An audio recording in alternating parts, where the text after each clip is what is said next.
Good morning, Father.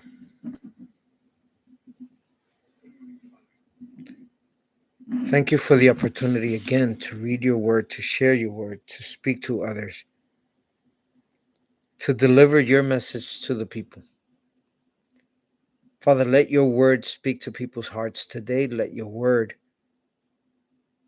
touch people's hearts so they change them, change their hearts and their minds, and bring them into the family. Father, help us see what it is that you want to tell us today through your word. Let your word speak louder than anything I could ever say. Father, I thank you for putting a Bible into my hands so many years ago so that I could read, I can study, and I can share. I can take notes and I can make it mine. Father, pray that if anyone that is watching this video, that if they do not have a Bible in their hand, that you give us a way to provide one to them, whether it's by their courage to ask for one, or whether it is by the support from people who watch this and say, I want to support the mission to get Bibles into people's hands.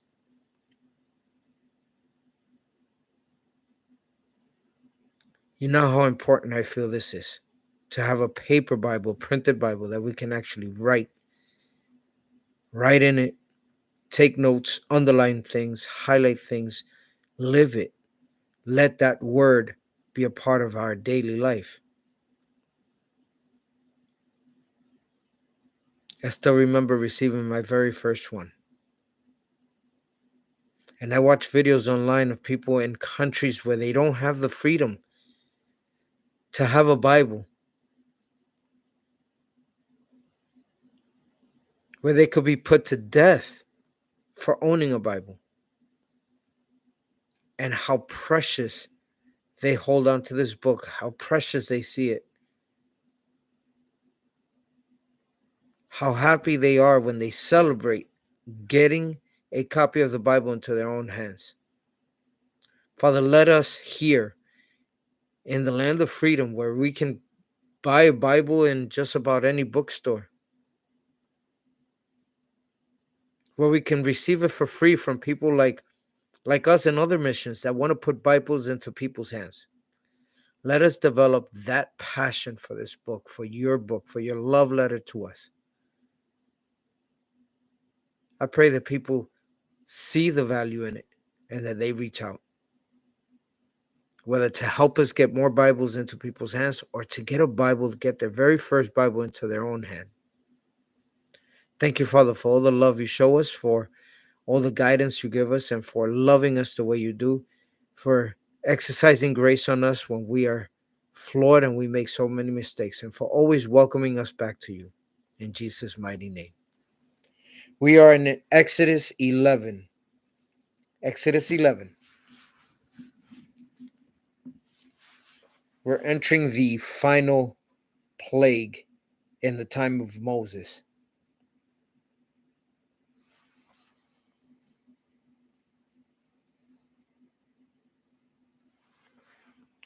The Lord said to Moses, I will bring one more plague upon Pharaoh and upon Egypt. Afterwards, he will let you go from here. Indeed,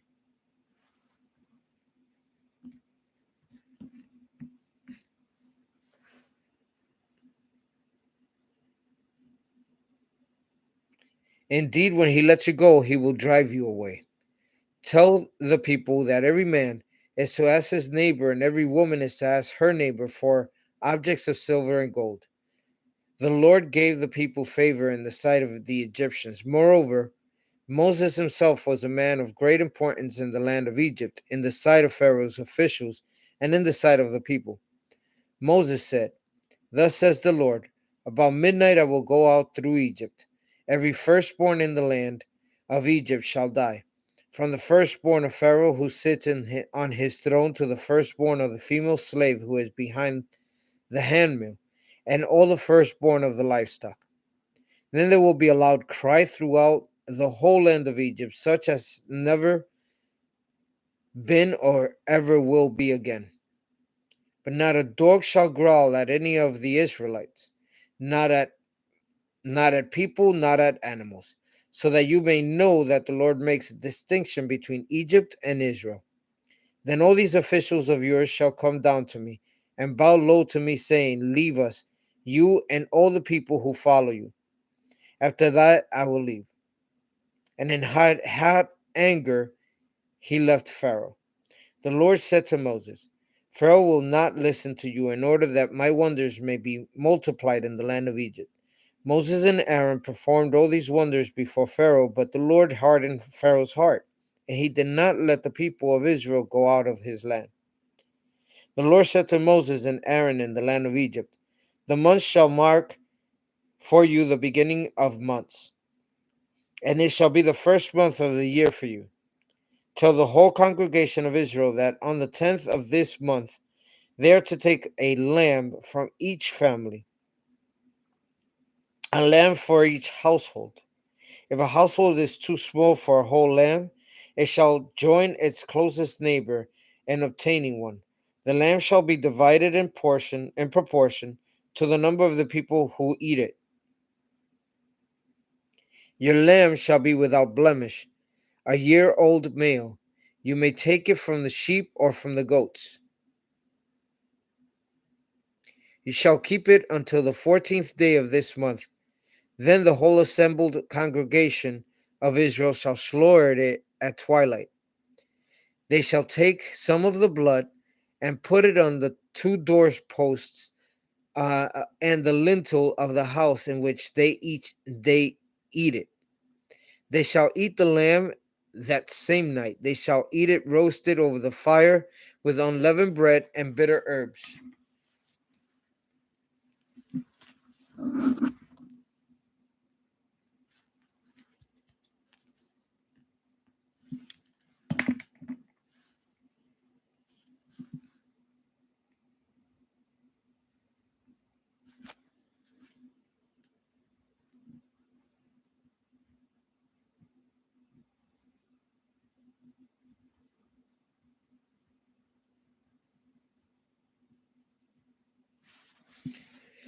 Do not eat any of it raw or boiled in water, but roast it over fire with its head, legs, and inner organs.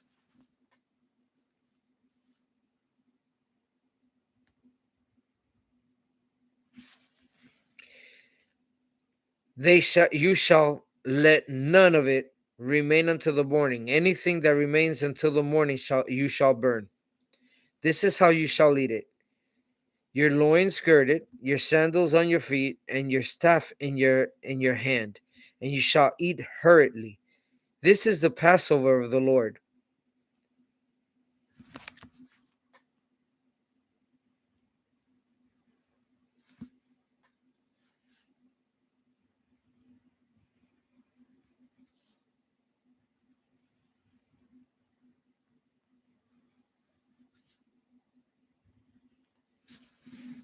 For I will pass through the land of Egypt that night, and I will strike down every firstborn in the land of Egypt, both human beings and animals. And all the gods of Egypt I will execute judgment. I am the Lord. The blood shall be a sign for you on the houses where you live. When I see the blood, I will pass over, and no plague shall destroy you when I strike the land of Egypt. This day shall be a day of remembrance for you. You shall celebrate it as a festival to the Lord throughout your generations. You shall observe it as a perpetual ordinance. 7 days you shall eat the unleavened bread. On the first day you shall remove leaven from your houses.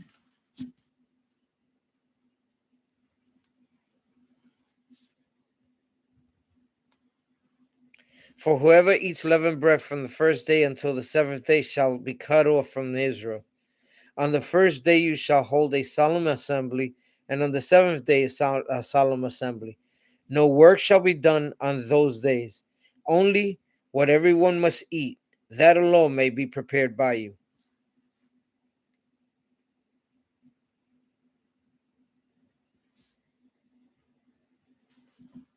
You shall observe the festival of unleavened bread, for on this very day I brought your companies out of the land of Egypt. You shall observe this day throughout the generations as a perpetual ordinance.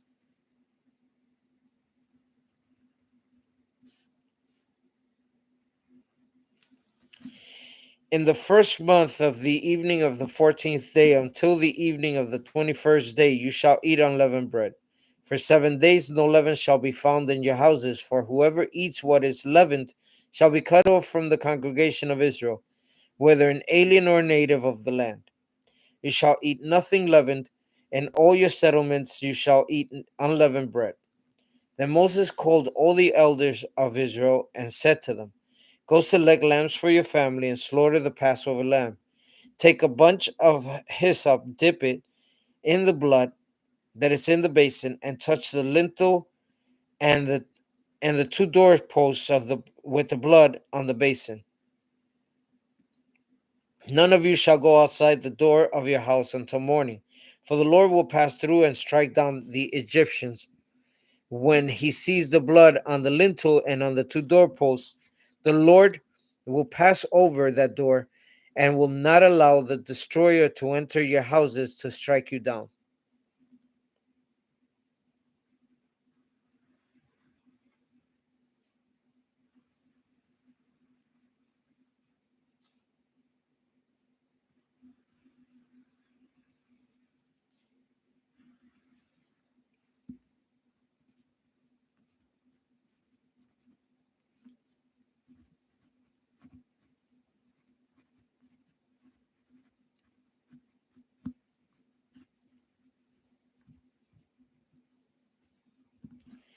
You shall observe this rite as a perpetual ordinance for you and your children. When you come to the land that the Lord will give you, as he has promised, you shall keep this observance. And when your children ask you, what do you mean by this observance? You shall say, it is the Passover sacrifice to the Lord. For he passed over the houses of the Israelites in Egypt, and when he struck down the Egyptians, but spared our houses, and the people bowed down and worshipped. The Israelites went and did just as the Lord had commanded Moses and Aaron. At midnight, the Lord struck down all the firstborn of the land of Egypt, from the firstborn of Pharaoh who sat on his throne, to the firstborn of the prisoner who was in the dungeon, and all the firstborn of the livestock. Pharaoh rose in the night, and he and all his officials and all the Egyptians, and there was a loud cry in Egypt, for there was not a house without someone dead. Then he summoned Moses and Aaron in the night and said, rise up, go away from my people, both you and the Israelites. Go worship the Lord, as you said. Take your flocks and your herds, as you said, and be gone, and bring a blessing unto me too. The Egyptians urged the people to hasten their departure from the land, for they said, we, sh- we shall all be dead. So the people took their dough before it was leavened, and with their kneading bowls wrapped it up in the cloaks on their shoulders. The Israelites had done as Moses told them, and they had asked the Egyptians for jewelry of silver and gold, and for clothing. And the Lord had given the people for favor in the sight of the Egyptians, so that they let them have what they asked. And so they plundered the Egyptians. The Israelites journeyed from Ramesses to Succoth, about 600,000 men on foot, besides children. And mixed crowds also went up with them, and livestock in great numbers, both flocks and herds. They baked unleavened cakes of the dough that they had brought out of Egypt. It was not leavened, because they were driven out from the land and could not wait, nor had they prepared any provisions for themselves. The time that the Israelites had lived in Egypt was 430 years.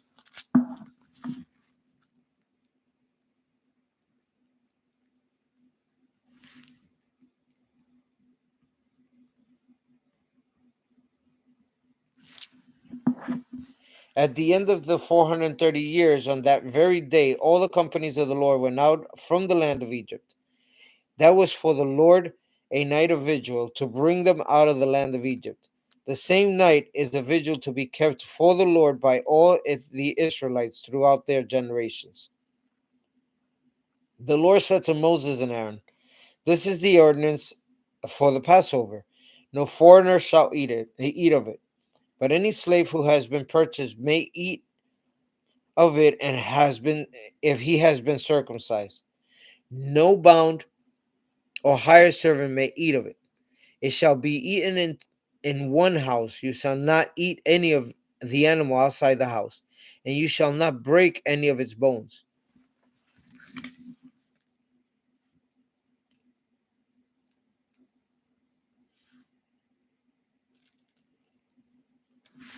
The whole congregation of Israel shall celebrate it. If an alien who resides with you wants to celebrate the Passover of the Lord, all his males shall be circumcised, then he may draw near to celebrate it, and he shall be regarded as a native of the land. But no uncircumcised person shall eat of it.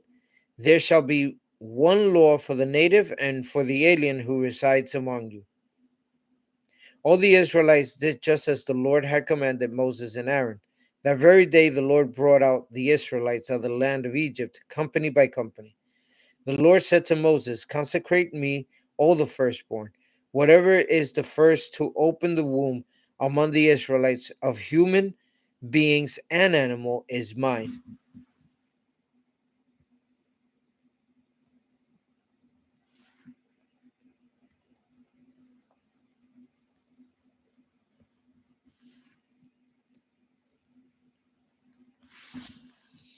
Moses said to the people, remember this day on which you came out of Egypt, out of the house of slavery, because the Lord brought you out from there by strength of hand.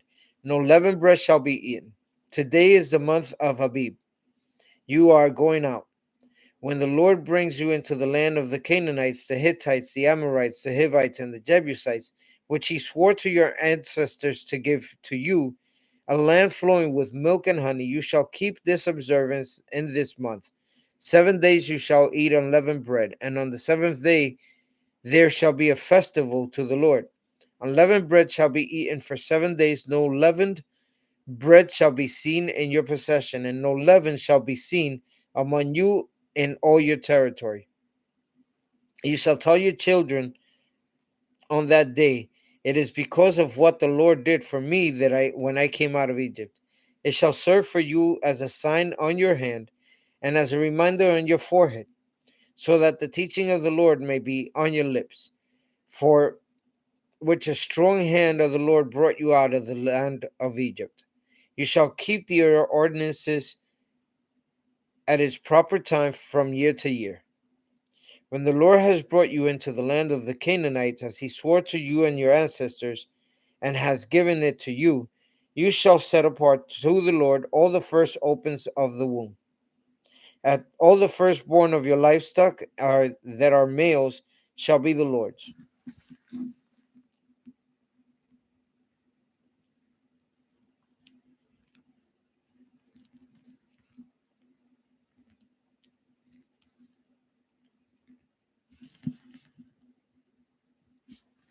But every firstborn donkey you shall redeem with a sheep. If you do not redeem it, you must break its neck. Every firstborn male among your children shall redeem. When in the future your child asks you, what does this mean? You shall answer, by strength of hand the Lord brought us out of Egypt, from the house of slavery. When Pharaoh stubbornly refused to let us go, the Lord killed all the firstborn in the land of Egypt, from human firstborn to firstborn animals. Therefore I sacrifice to the Lord every male that first opens the womb, but every firstborn of my sons I redeem. It shall serve as a sign on your hand and as an emblem on your forehead that by strength of hand the Lord brought us out of Egypt. When Pharaoh let the people go, God did not lead them by the way of the land of the Philistines, although that was nearer. For God thought, if the people face war, they may change their minds and return to Egypt. So God led the people by the roundabout way of the wilderness toward the Red Sea. The Israelites went up out of the land of Egypt, prepared for battle. And Moses took with him the bones of Joseph, who had required a solemn oath of the Israelites, saying, God will surely take notice of you, and then you must carry my bones with you from here. They set out from Succoth and camped at Etham on the edge of the wilderness. The Lord went in front of them in a pillar of cloud by day to lead them along the way, and in a pillar of fire by night to give them light, so that they might travel by day and by night. Neither the pillar of cloud by day nor the pillar of fire by night left the place of the people. Then the Lord said to Moses, "Tell the Israelites to turn back and camp in front of Pihahiroth, between Migdol and the sea,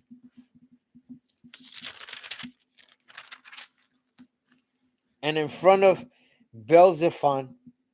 You shall camp opposite it by the sea.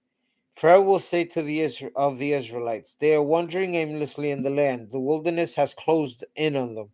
I will harden Pharaoh's heart, and he will pursue them, so that I will gain glory for myself over Pharaoh and all his army, and the Egyptians shall know that I am the Lord." And they did so. When the king of Egypt was told that the people had fled, the minds of Pharaoh and his officials were changed toward the people, and they said, "What have we done letting Israel leave our service?" So he had his chariot made ready and took his army with him. He took 600 picked chariots and all the other chariots of Egypt with officers over all of them. The Lord hardened the heart of Pharaoh, king of Egypt, and he pursued the Israelites who were going out boldly. The Egyptians pursued them, all Pharaoh's horses and chariots, his chariot drivers, and his army. They overtook them camped by the sea, by Pihahiroth, in front of Baal-zephon. As Pharaoh drew near, the Israelites looked back, and there were the Egyptians advancing on them. In great fear, the Israelites cried out to the Lord. They said to Moses, "What is it? Was it because there was no graves in Egypt that you have taken us away to die in the wilderness? What have you done to us, bringing us out of Egypt? Is this not the very thing we told you in Egypt? Let us alone and let us serve the Egyptians? For it would have been better for us to serve the Egyptians than to die in the wilderness." But Moses said to the people, "Do not be afraid.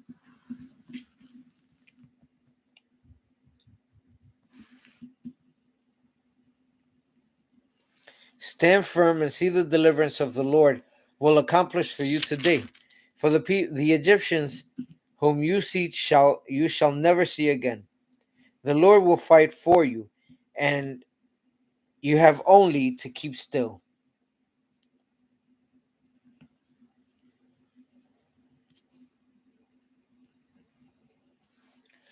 Then the Lord said to Moses, "Why do you cry out to me? Tell the Israelites to go forward, but you lift up your staff and stretch out your hand over the sea and divide it, that the Israelites may go into the sea on dry ground. Then I will harden the hearts of the Egyptians so that they will go in after them, and so I will gain glory for myself over Pharaoh and all his armies, his chariots, his chariot drivers. And the Egyptians shall know that I am the Lord, when I have gained glory for myself over Pharaoh, his chariots, and his chariot drivers." The angel of God who was going before the Israelite army moved and went behind them, and the pillar of cloud moved in front of them and took his place behind them. It came between the army of the Egyptians and the army of Israel. And so the cloud was there with the darkness, and it lit up the night. One did not come near the other all night. Then Moses stretched out his hand over the sea, and the Lord drove the sea back by a strong east wind all night, and turned the sea into dry land, and the waters were divided. The Israelites went into the sea on dry ground, the waters forming a wall from them on the right and on the left. The Egyptians pursued and went into the sea after them, and all of Pharaoh's horses, chariots, and chariot drivers. And the morning watch of the Lord and the pillar of fire and the cloud looked down upon the Egyptian army and threw the Egyptian army into panic. He clogged their chariot wheels so that they turned with difficulty. And the Egyptians said, "Let us flee from the Israelites, for the Lord is fighting for them against Egypt." Then the Lord said to Moses, "Stretch out your hand over the sea, so that the water may come back upon the Egyptians, upon the chariots and the chariot drivers." So Moses stretched out his hand over the sea, and at dawn the sea returned to its normal depth.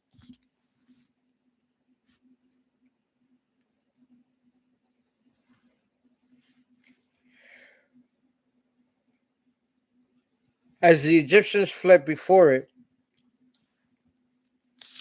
the Lord tossed the Egyptians into the sea. The waters returned and covered the chariots and the chariot drivers, the entire army of Pharaoh that had followed them into the sea. Not one of them remained. But the Israelites walked on dry ground through the sea, the waters forming a wall for them on their right and on their left. Thus the Lord saved Israel that day from the Egyptians, and Israel saw the Egyptians dead on the seashore. Israel saw the great work that the Lord did against the Egyptians, so the people feared the Lord and believed in the Lord and his servant Moses. Then Moses and the Israelites sang this song to the Lord. I will sing to the Lord, for he has triumphed gloriously. Horse and rider he has thrown into the sea. The Lord is my strength and my might, and he has become my salvation.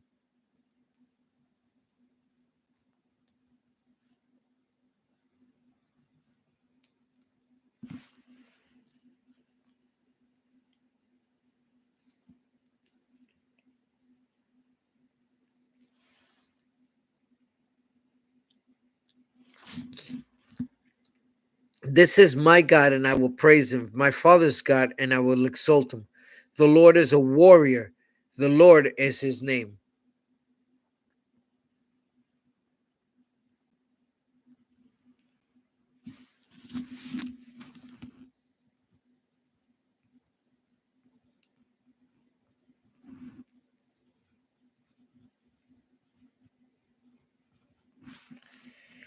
Pharaoh's chariots and his army he cast into the sea. His picked officers were sunk in the Red Sea. The floods covered them, and they went down into the depths like a stone. Your right hand, O Lord, glorious in power, your right hand, O Lord, shattered the enemy.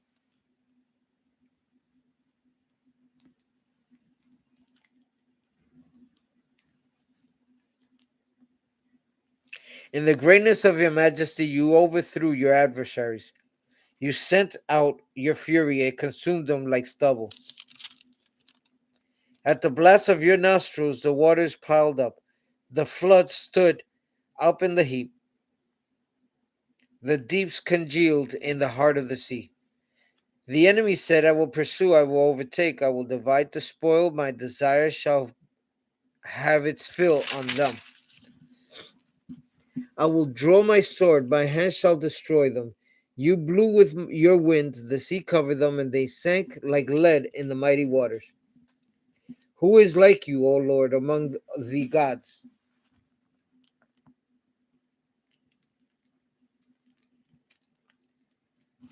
Who is like you, majestic in holiness, awesome in splendor, doing wonders?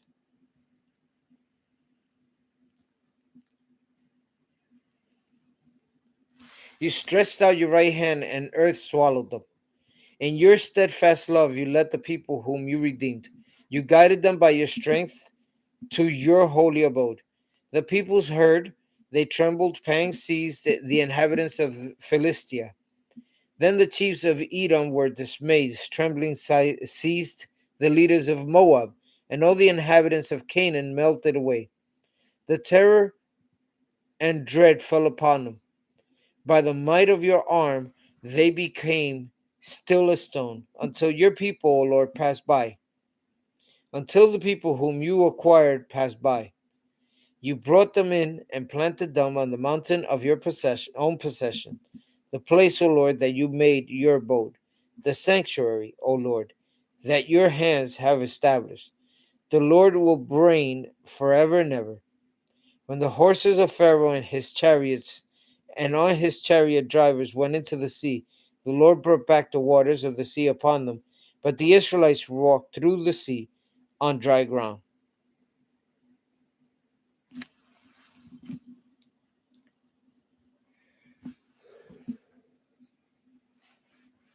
Then the prophet Miriam. The prophet Miriam. Aaron's sister, took a tambourine in hand, and all the women went out after her with tambourines and with dancing. And Miriam sang to them, "Sing to the Lord, for he has triumphed gloriously. Horse and rider he has thrown into the sea."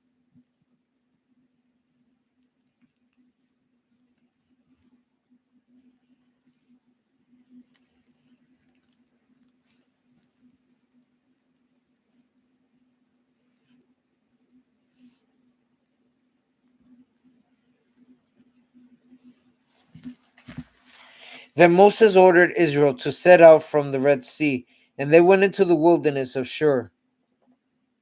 They went 3 days in the wilderness and found no water. When they came to Marah, they could not drink the water of Marah because it was bitter. This is why it is called Marah. And the people complained against Moses, saying, "What shall we drink?" He cried out to the Lord, and the Lord showed him a piece of wood. He drew it into the water, and the water became sweet. There the Lord made for them a statute and an ordinance, and there he put them to the test. He said, "If you will listen carefully to the voice of the Lord your God, and do what is right in his sight, and give heed to his commandments and keep all his statutes, I will not bring upon you any of the diseases that I brought upon the Egyptians, for I am the Lord who heals you." Then they came to Elim, where there were 12 springs of water and 70 palm trees, and they camped there by night by the water.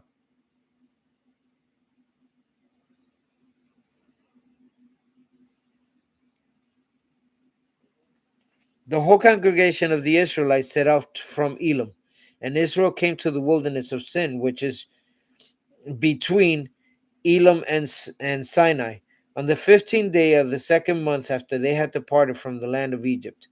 The whole congregation of the Israelites complained against Moses and Aaron in the wilderness. The Israelites said to them, "If only we had died by the hand of the Lord in the land of Egypt, where when we sat by the flesh pots and ate our fill of bread.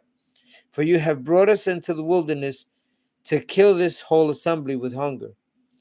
Then the Lord said to Moses, "I am going to rain bread from heaven for you. For each day the people shall go out and gather enough for that day.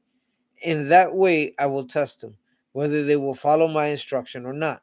On the 6th day, when they prepare what they bring in, it shall be twice as much as they gather on other days." So Moses and Aaron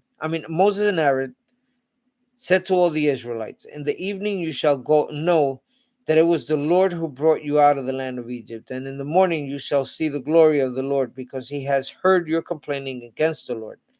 For what are we that you complain against us?" And Moses said, "When the Lord gives you meat to eat in the evening, and your fill of bread in the morning, because the Lord has heard the complaining that you utter against him, what are we? Your complaining is not against us, but against the Lord." Then Moses said to Aaron, "Say to the whole congregation of the Israelites, draw near to the Lord, for he has heard your complaining." And as Aaron spoke to the whole congregation of Israelites, they looked towards the wilderness, and the glory of the Lord appeared in a cloud. And the Lord spoke to Moses and said, "I have heard the complaining of the Israelites. Say to them, at twilight you shall eat meat, and in the morning you shall have your fill of bread, and then you shall know that I am the Lord your God." And in the evening quails came up and covered the camp.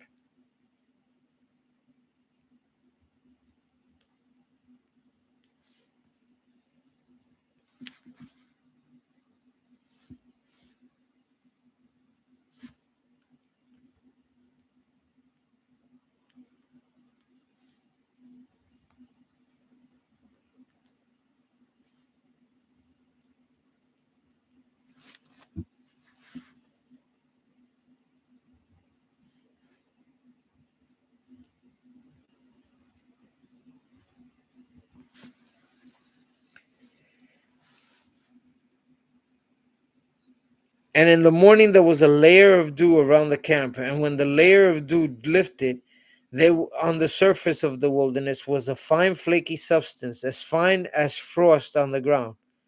When the Israelites saw it, they said to one another, "What is this?" For they did not know what it was. And Moses said to them, "It is the bread that the Lord has given you to eat. This is what the Lord has commanded. Gather as much of it as each of you needs, an omer to a person according to the number of persons, all providing for those in their own tents." The Israelites did so, some gathering more, some less. But when they measured it with an omer, those who gathered much had nothing over, and those who gathered little had no shortage. They gathered as much as each of them needed. And Moses said to them, "Let no one leave any of it until the morning." But they did not listen to Moses. Some left part of it until the morning, and it bred worms and became foul. And Moses was angry with them. Morning by morning they gathered it, as much as each needed. But when the sun grew hot, it melted. On the sixth day they gathered twice as much food, 2 omers apiece. When all the leaders of the congregation came to the Lord, came to and told Moses, he said to them, "This is what the Lord has commanded. Tomorrow is a day of solemn rest, a holy Sabbath to the Lord.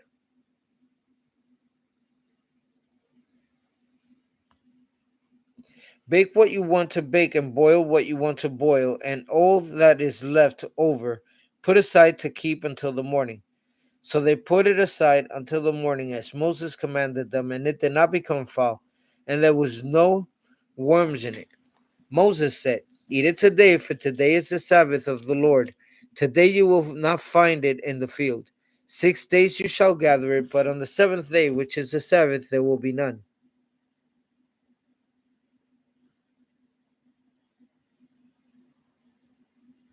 On the seventh day, some of the people went out together, and they found none. So the Lord said to Moses, "How long will you refuse to keep my commandments and instructions? See, the Lord has given you the Sabbath. Therefore, on the sixth day, he gives you food for 2 days. Each of you stay where you are. Do not leave your place on the seventh day." So the people rested on the seventh day. The house of Israel, the house of Israel called it manna. It was like coriander seed, white, and the taste of it was like wafers made with honey.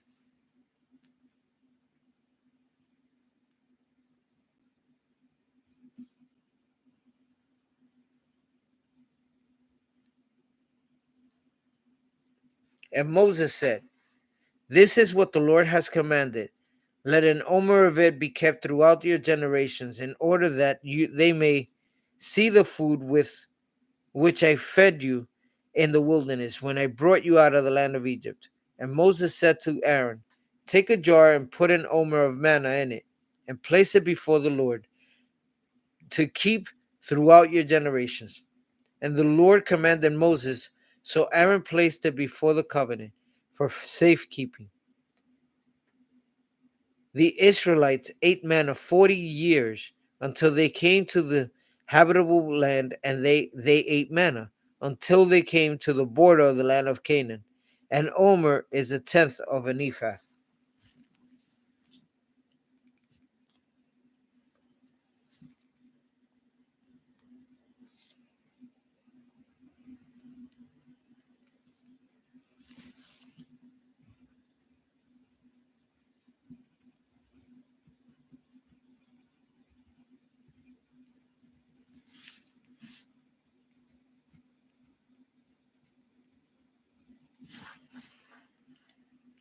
From the wilderness of Sin, the whole congregation of the Israelites journeyed by stages. As the Lord commanded, they camped at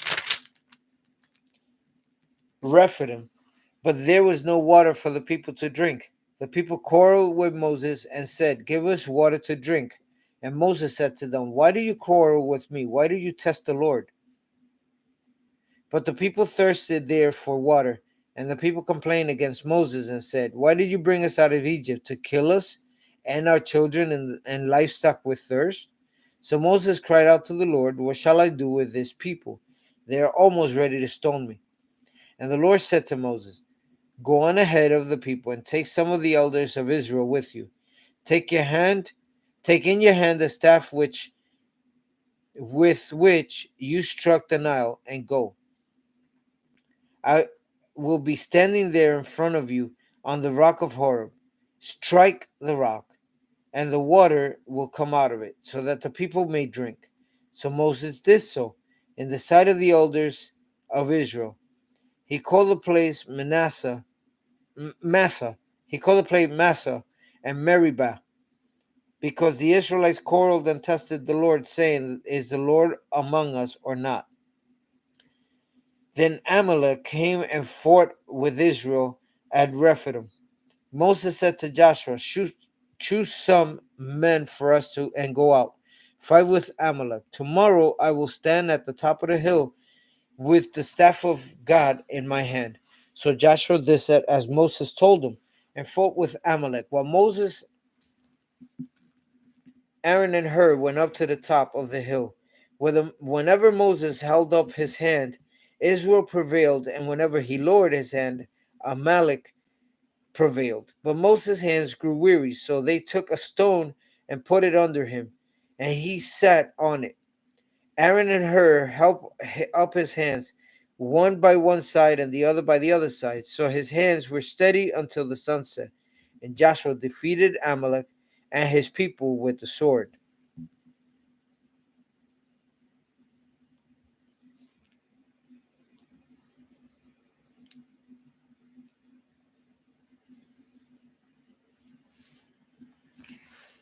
Then the Lord said to Moses, "Write this as a reminder in a book and recite it in the hearing of Joshua.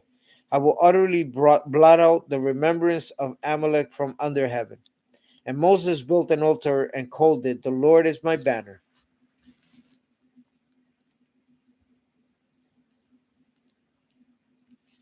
He said, "A hand upon the banner of the Lord. The Lord will have war with Amalek from generation to generation."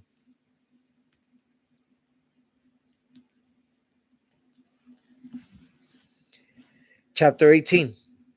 Jethro, the priest of Midian, Moses' father-in-law, heard of all that God had done for Moses and for his people, how the Lord had brought Israel out of Egypt. After Moses had sent away his wife Zipporah, her father-in-law Jethro, his father-in-law Jethro took her back, along with her two sons. The name of the one was Gershom, for he said, "I have been an alien in a foreign land."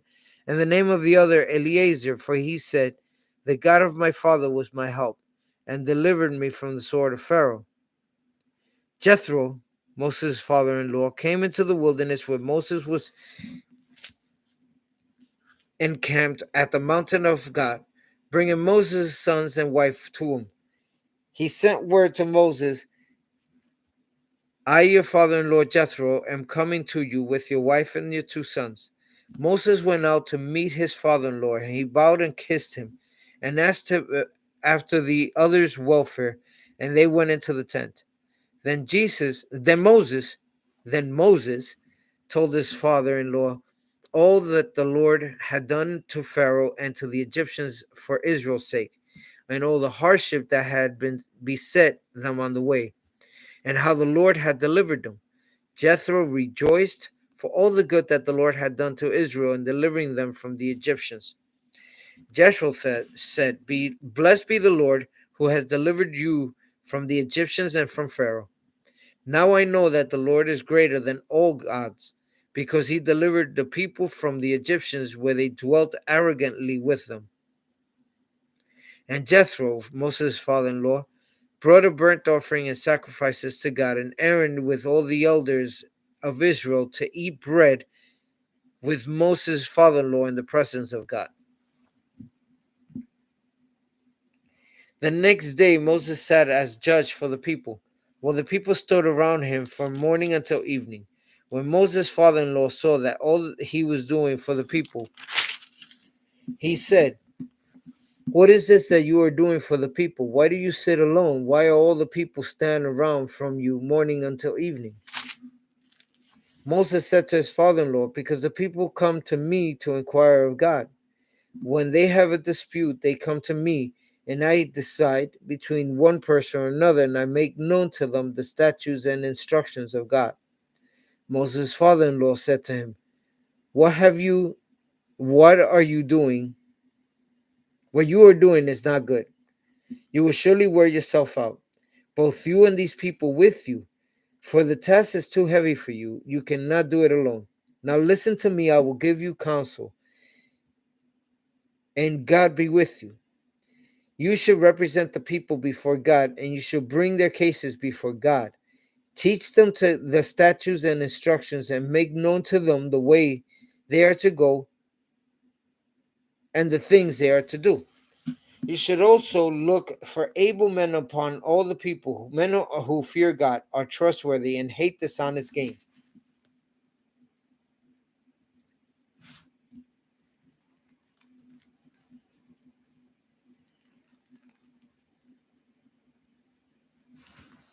Set such men over them as officers over thousands, hundreds, fifties, and tens. Let them sit as the judges for the people at all times. Let them bring every important case to you, but decide every minor case themselves.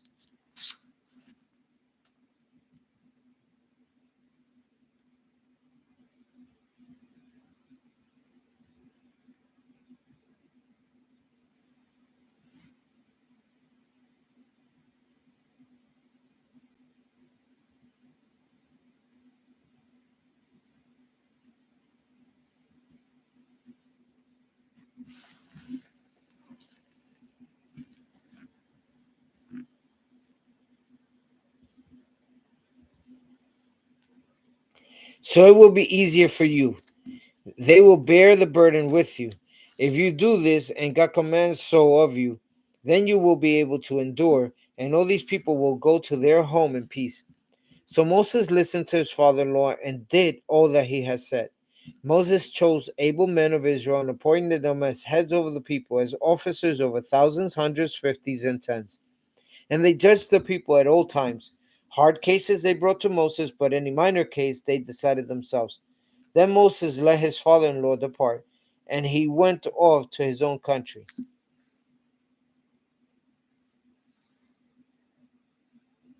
Chapter 19. On the third new moon, after the Israelites had gone out of the land of Egypt, that very day they came into the wilderness of Sinai. They had journeyed from Rephidim, entered the wilderness of Sinai, and camped in the wilderness. Israel camped there in front of the mountain. Then Moses went up to God. The Lord called to him from the mountain, saying, Thus you shall say to the house of Jacob, and tell the Israelites, you have seen what I did to the Egyptians, and how I bore you on eagle's wings and brought you to myself. Now therefore, if you obey my voice and keep my covenant, you shall be treasured you shall be my treasured possession out of all the peoples. Indeed, the whole earth is mine, but you shall be for me a priestly kingdom and a holy nation.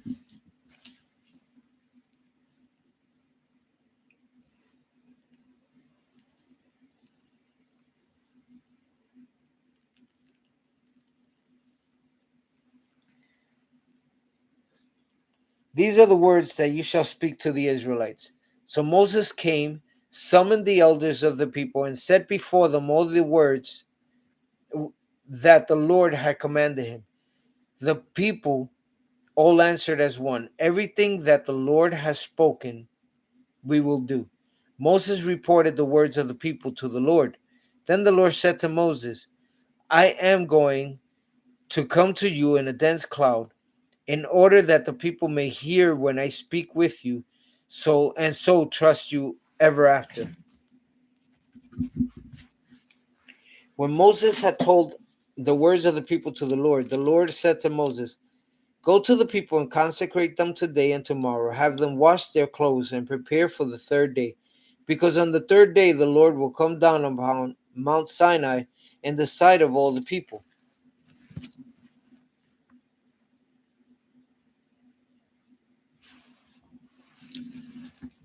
You shall set limits for the people all around, saying, be careful not to go up and touch the mountains. Any who touch the mountains shall be put to death. No hand shall touch them, but they shall be stoned or shot with arrows, whether animal or human being. They shall not live. When the trumpet sounds a long blast,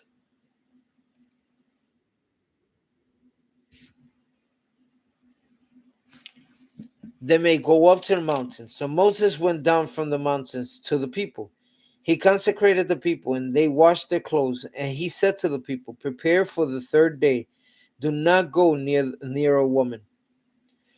On the morning of the third day, there was a thunder and lightning, as well as a thick cloud on the mountain, and a blast of a trumpet so loud that all the people who were in the camp trembled. Moses brought Moses brought the people out of the camp to meet God, and they took their stand at the foot of the mountain. So Mount Sinai was wrapped in smoke, because the Lord had descended upon it in fire, and the smoke went up like the smoke of a kiln, while the whole mountain shook violently.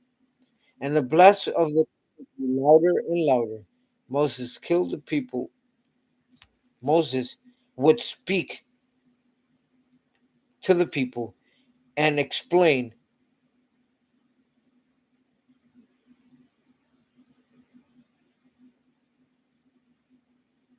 the blast of the trumpet. And as the trumpet grew louder and louder, Moses would speak, and God would answer him in thunder. When the Lord descended upon Mount Sinai to the top of the mountain, the Lord summoned Moses to the top of the mountain, and Moses went up. Then the Lord said to Moses, go down and warn the people not to break through to the Lord to look, otherwise many of them will perish. Even the priests who approach the Lord must consecrate themselves, or the Lord will break out against them.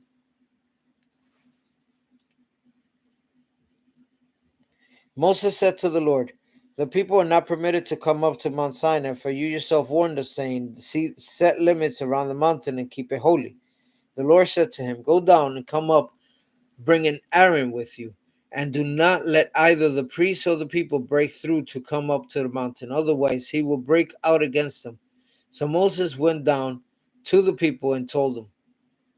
Then God spoke all these words, I am the Lord your God, who brought you out of the land of Egypt, out of the house of slavery, and you shall have no other gods before me. You shall not bear for yourselves an idol.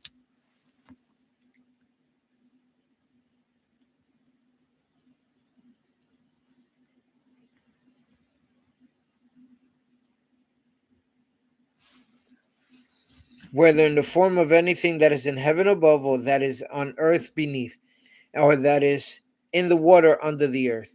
You shall not bow down to them or worship them, for I, the Lord your God, am a jealous God, punishing children for the iniquity of parents to the third and fourth generation of those who reject me.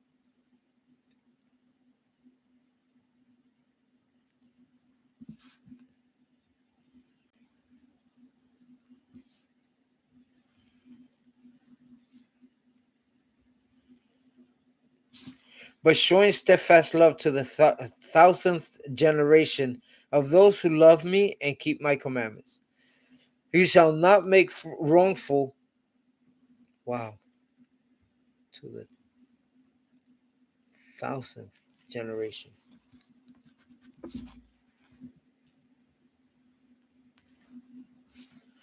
You shall not make wrongful use of the name of the Lord your God, for the Lord will not acquit anyone who misuses it.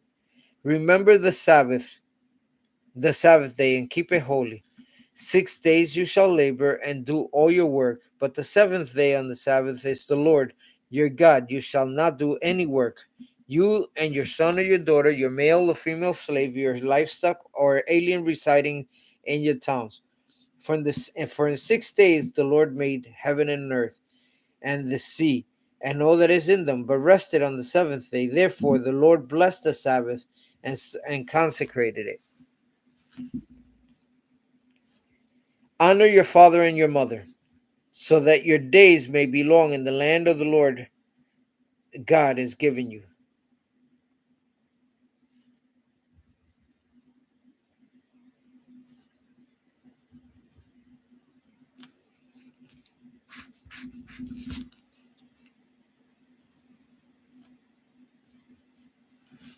You shall not murder, you shall not commit adultery, you shall not steal, you shall not bear false witness against your neighbor. You shall not covet your neighbor's house, you shall not covet your neighbor's wife, or male, female, or slave, or ox, or donkey, or anything that belongs to your neighbor. When all the people witnessed the thunder and lightning, the sound of the trumpet, and the mountain smoking, they were afraid and trembled and stood at a distance, and said to Moses, "You speak to us, and we will listen, but do not let God speak to us, or we will die." Moses said to the people, "Do not be afraid, for God has come only to test you, and to put the fear of him upon you, so that you do not sin. Let these people," then the people stood at the distance while Moses drew near to the thick darkness where God was. The Lord said to Moses, "Thus you shall say to the Israelites, you have seen for yourselves that I spoke to you from heaven. You shall not make gods of silver alongside me, nor shall you make God for yourself gods of gold. You need to make for me an altar of earth, and sacrifice on it your burnt offerings and your offerings of well-being.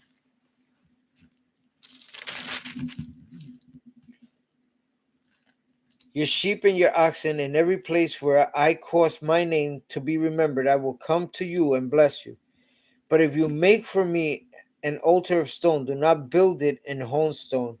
For if you use a chisel upon it, you profane it. You must not go out by the steps of my altar, that your nakedness may be exposed on it."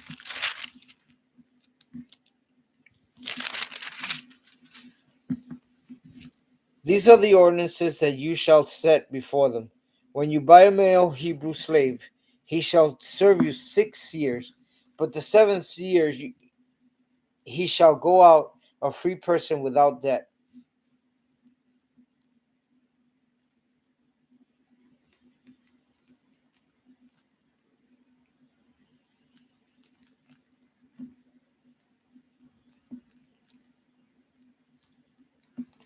If he comes in single, he shall go out single. If he comes in married, his wife shall go out with him. If his master gives him a wife, and she bears him sons and daughters, the wife and her children shall be her master's, and he shall go out alone. But if the slave declares, "I love my master, my wife, and my children, I will not go out a free person," then his master shall bring him before God. He shall be brought to the door of the and or the doorposts, and his master shall pierce his ear with an awl, and he shall serve him for life.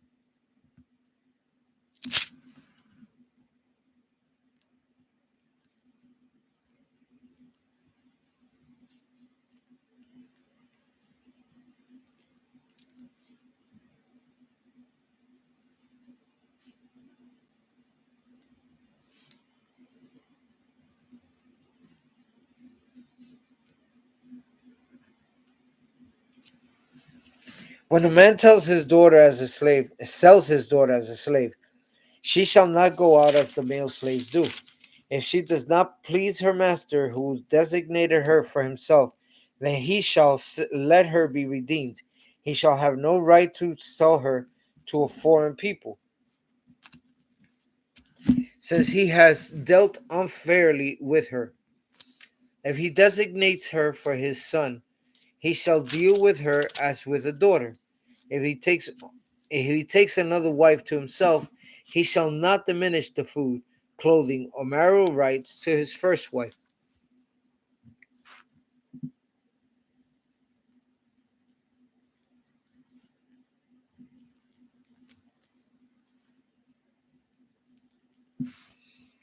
And if he does not do these three things for her, she shall go out without debt, without payment of money. Whoever strikes a person mortally shall be put to death. If it was not permitted but came about by an act of God, then I will appoint for you a place for which the killer may flee.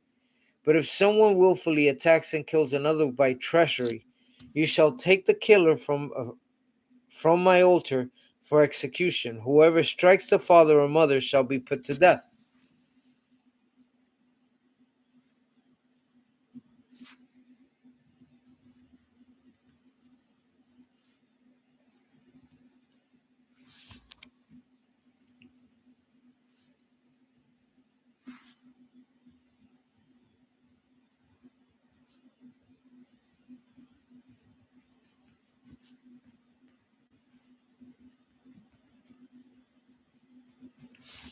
Whoever kidnaps a person, whether that person has been sold or is still held in possession, shall be put to death.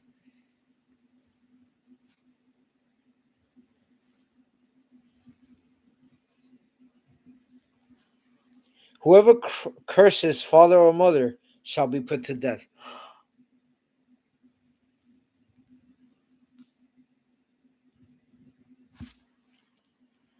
When individuals quarrel and one strikes the other with a stone or fist, so that the injured party, though not dead, is confined to bed, but recovers and walks around outside with the help of a staff, then the assailant shall be free of liability, except to pay for the loss of time and to arrange for full recovery.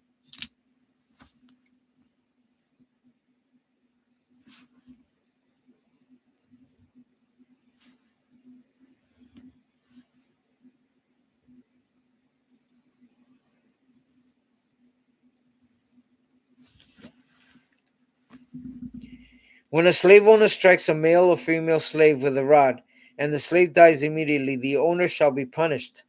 But if the slave survives a day or two, there is no punishment, for the slave is the owner's property. When people who are fighting injure a pregnant woman so that there is a miscarriage and yet no further harm follows, the one responsible shall be fined what the woman's husband demands, paying as much as the judges determine. If any harm follows, that you shall give life for life.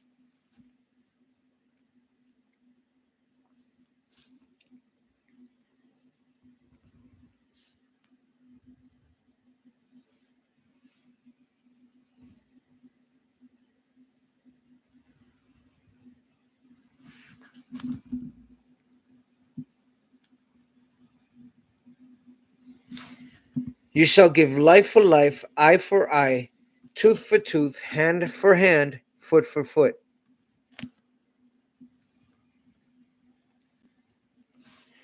Burn for burn, wound for wound, and stripe for stripe. When a slave owner strikes the eye of a male or female slave, destroying it, the owner shall let the slave go, a free person, to compensate for the eye. If the owner knocks out a tooth of a male or female slave, the slave shall be let go for a free person to compensate for the tooth.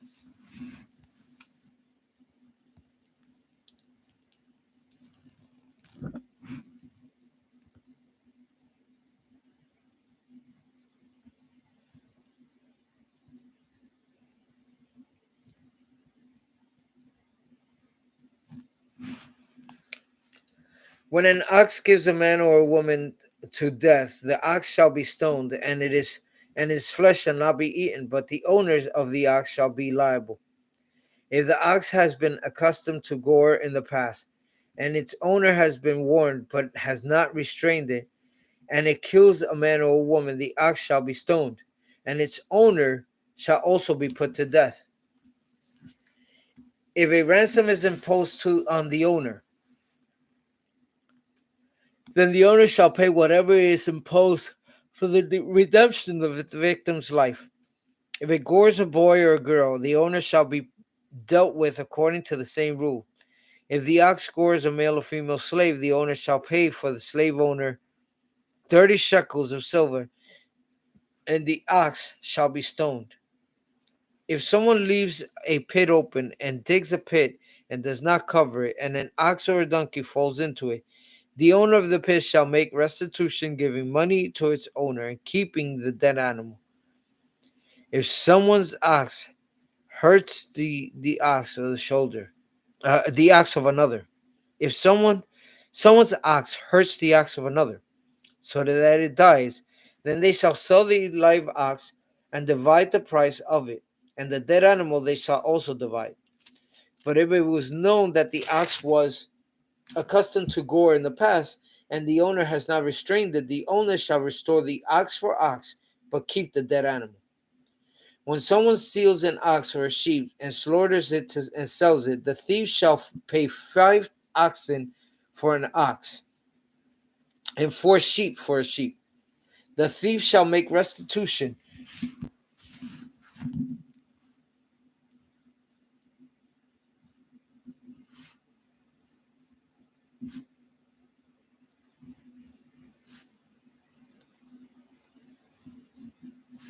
The thief shall make restitution, but if unable to do so, should be sold for the theft.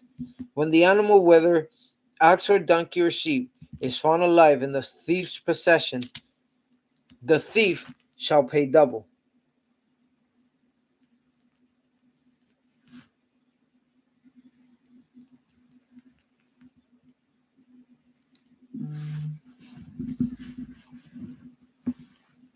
If a thief is found breaking in and is beaten to death, no blood guilt is incurred.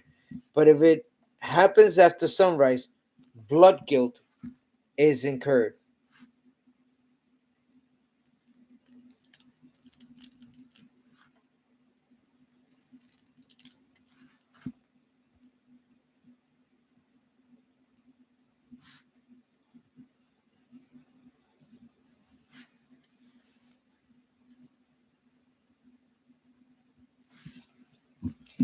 When someone causes a field or a vineyard to be grazed over, or lets livestock loose to graze in someone else's field, restitution shall be made from the best of the owner's field or vineyard.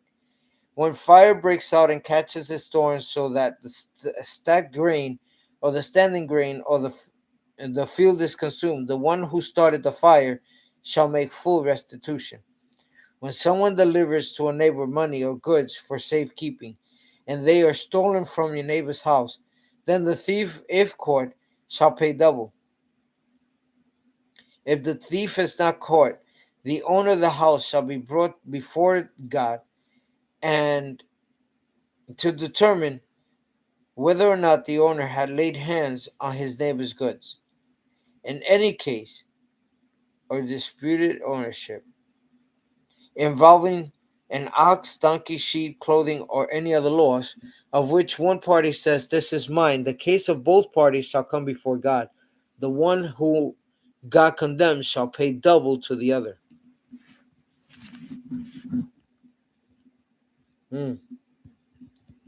False accusers pay double.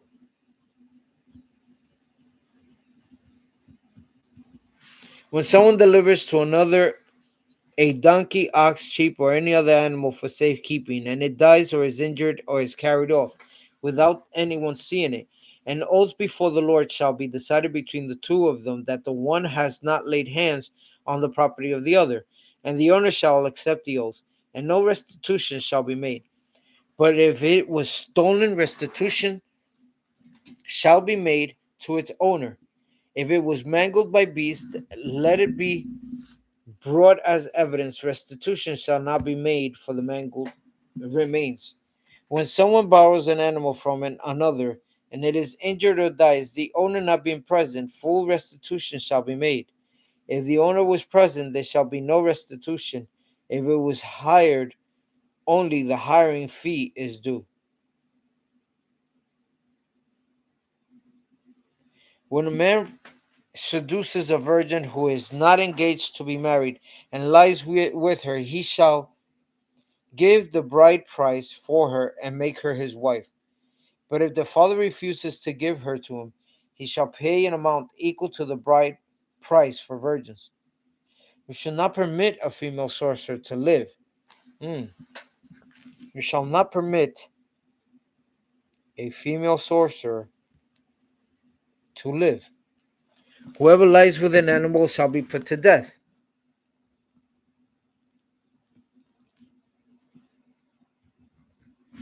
Whoever sacrifices to any god other than the Lord alone shall be devoted to destruction. You shall not wrong or oppress a resident alien if you were aliens in the land of Egypt. You shall not abuse any widow or orphan. If you do abuse them when they cry out to me, I will surely heed their cry. My wrath will burn up, and I will kill you with the sword, and your wives shall become widows, and your children orphans.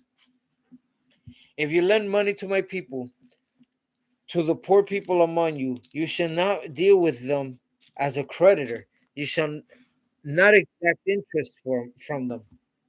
Mm.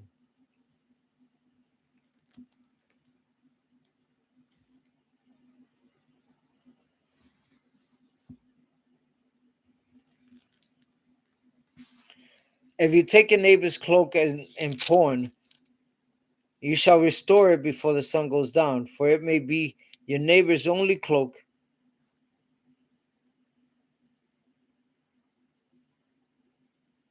to use as cover. And what else shall the person sleep? And if your neighbor cries out to me, I will listen, for I am compassionate. You shall not revile God or curse a leader of your people.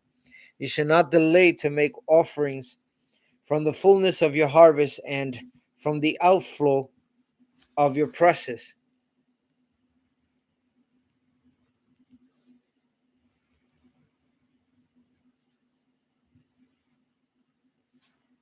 The firstborn of your sons you shall give to me. You shall do the same with your oxen and with your sheep. 7 days it shall remain with its mother, and on the eighth day you shall give it to me. You shall be prepared, consecrated. You shall be people consecrated to me. People you shall not eat any meat that is mangled by beasts in the field. You shall throw it to the dogs.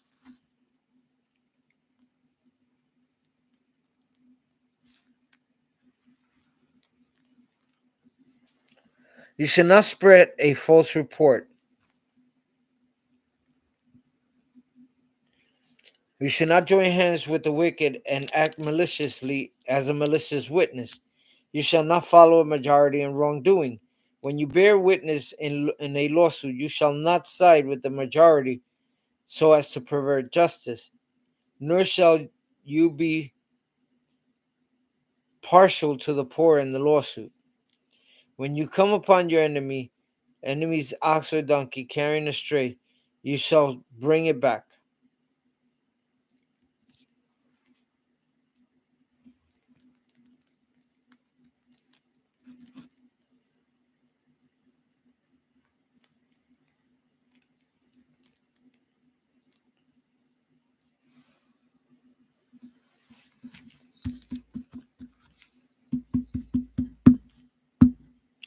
When you see the donkey of one who hates you lying under its burden, and you would hold back from setting it free, you must help to set it free. You shall not pervert the justice due to your poor in their lawsuits. Keep far from false charge, and do not kill the innocent and those in the right, for I will not acquit the guilty. You shall take no bribe, for a bribe blinds the officials and subverts the cause of those who are in the right. You shall not oppress a resident alien. You know the heart of an alien, and for you were aliens in the land of Egypt. For 6 years you shall sow your land and gather in its field, but the seventh year you shall let it rest and life follow, so that the poor of your people may eat.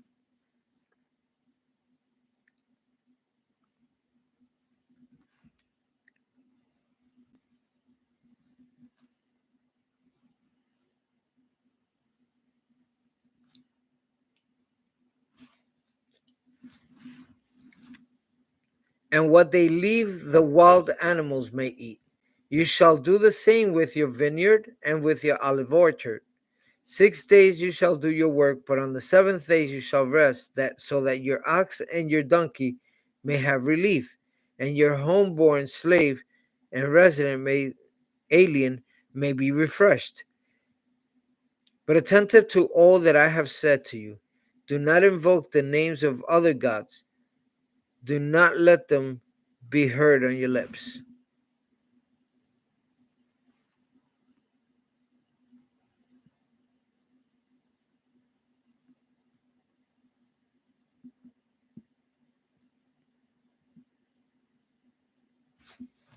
Three times in the year you shall hold a festival for me.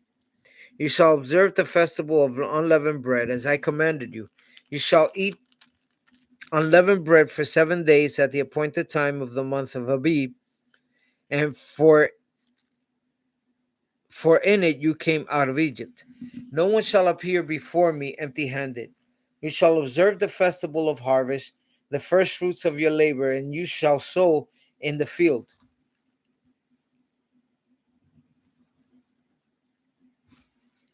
You shall observe the festival in gathering at the end of the year, when you gather in from the field the fruit of your labor. 3 times in the year all the males shall appear before the Lord God.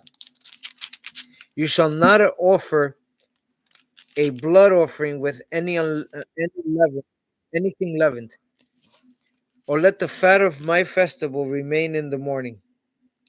The choices of the first fruits of your ground you shall bring into the house of the Lord your God. You shall not boil a kid in its mother's milk. I am going to send an angel in front of you to guard you on the way and to bring you to the place where I have prepared. Be attentive to him and listen to his voice. Do not rebel against him, for he will not pardon your transgressions, for my name is in him.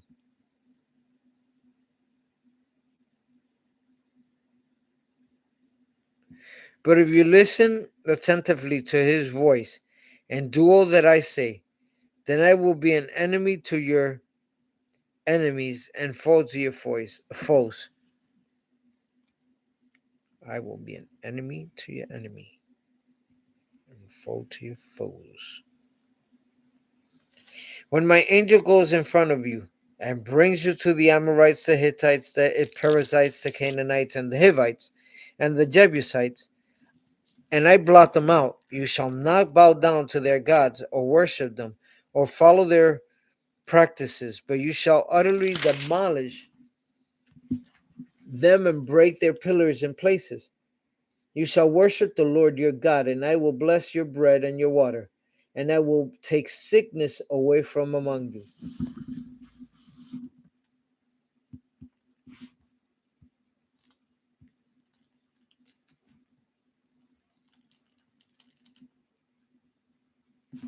No one shall miscarry or be barren in your land. I will fulfill the number of your days. I will send my terror in front of you, and will throw into confusion all the people against whom you shall come. And I will make all your enemies turn their backs up to you. And I will send the pestilence in front of you, which shall drive out the Hivites and the Canaanites and the Hittites from there. From I lost my place.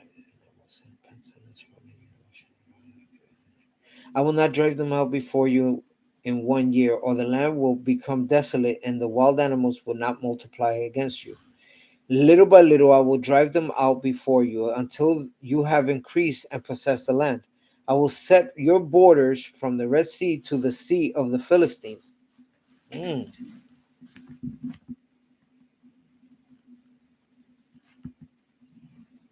and from the wilderness to the Euphrates.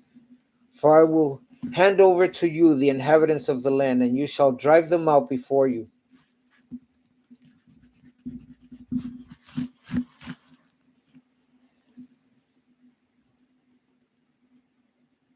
You shall make no covenant with them or their gods. They shall not live in your land, or they will make you sin against me. For if you worship their gods, it will surely be a snare to you.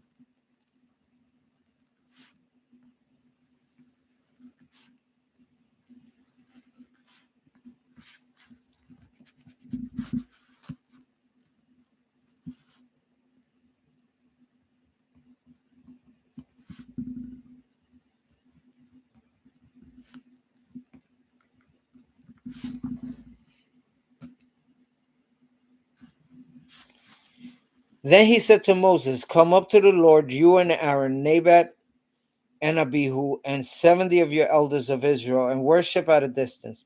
Moses alone shall come near to the Lord, but the others shall not come near, and the people shall not come up with him. Moses came and told the people all the words of the Lord and all the ordinances, and all the people answered with one voice and said, all the words that the Lord has spoken we will do. And Moses wrote down all the words of the Lord. He rose early in the morning and built an altar at the foot of the mountain, and he set up 12 pillars corresponding to the 12 tribes of Israel. He sent young men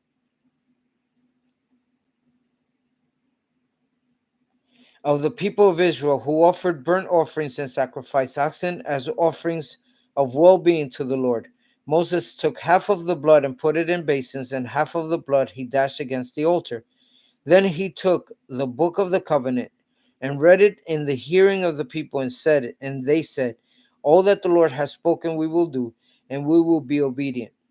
Moses took the blood and dashed it on the people and said, see the blood of the covenant that the Lord has made with you in ordinance of with all these words. Moses said to Aaron, Nabat, and Abihu, and 70 elders of the Israel went up.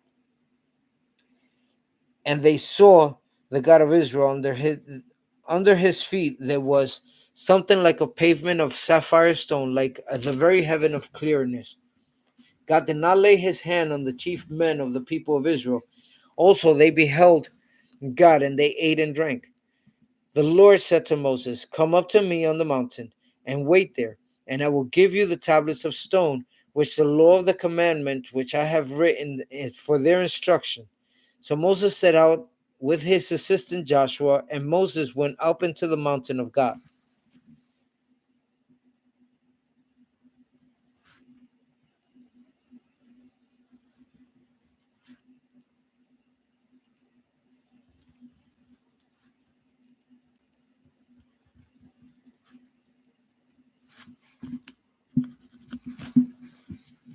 So the elders he said to the elders he said, wait here for us until we come to you again. And Aaron and Hur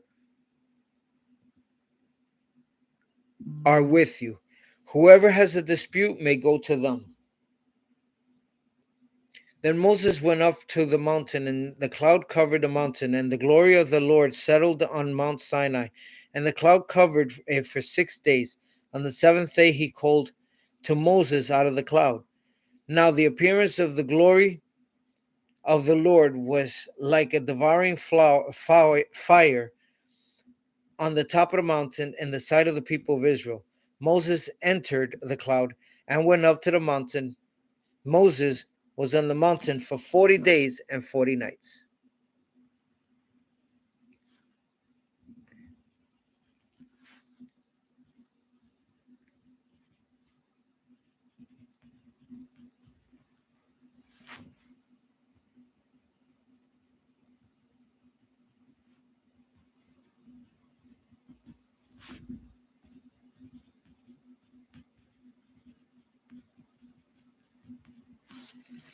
Thank you, Father, for the reading of your word this morning. Thank you for teaching us about all that Moses was going through, all that the people were going through. Thank you for showing us that sometimes people are just so blind to the blessings in their lives. That the people of Israel were brought out of Egypt. They were freed from slavery. And as soon as they ran into one little problem, they turned their backs on God and they started questioning Moses and questioning God. They were willing to go back to their slavery, to their old ways, to their old lives because they didn't trust God. Father, put into our hearts a trusting heart, a trusting spirit. Father, if I have ever doubted, please forgive me. If there have been any moments where I have come up short, please forgive me. Father, bless my days, bless every step that I take. Bless every person that I come in contact with. Let them see that I'm walking for you and with you.